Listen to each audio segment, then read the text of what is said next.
Hello guys, welcome back to my YouTube channel. So ഇന്ന് ഞാൻ review ചെയ്യാൻ പോകുന്നത് ദ ഗോർജ് എന്ന് പറഞ്ഞൊരു സിനിമയാണ്. Starring Miles Teller and Anya Taylor Joy. So ഈ ഒരു സിനിമ രണ്ട് ട്രെയിനിങ് ഏജൻറ്റ്സ് ഒരു അൺനോൺ സീക്രട്ടിനെ പ്രൊട്ടക്റ്റ്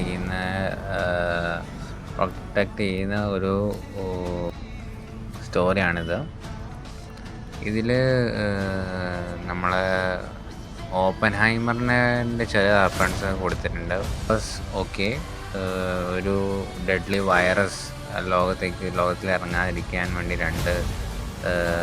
ലോകത്തെ രണ്ട് ദിക്കിലുള്ള ഓപ്പറേറ്റീവ്സ് രണ്ട് പില്ലേഴ്സിൽ നിന്ന് അങ്ങോട്ടും ഇങ്ങോട്ടും നിന്ന് കമ്മ്യൂണിക്കേറ്റ് ചെയ്ത് ഒരു ലവ് സ്റ്റോറിയായി മാറുന്നു. ഒരു ഡ്രാമ, ഒരു സൈഫൈ റൊമാൻറ്റിക് ഡ്രാമയാണ് ദ ഗോർജ് എന്ന സിനിമ. സത്യം പറഞ്ഞാൽ എനിക്ക് ഈ സിനിമ ഇഷ്ടപ്പെട്ടു. ഒരു ഡിഫറെൻറ്റ് കൈൻഡ് ഓഫ് സൈഫൈ ആയിരുന്നു. സോ എൻ്റെ ഒരു അഭിപ്രായത്തിൽ ഈ ഒരു സിനിമയ്ക്ക് ഞാൻ out of 10 I would give 7.5. So അടുത്തൊരു വീഡിയോയിൽ വരുന്നതായിരിക്കും. Bye, thank you from the after show critic.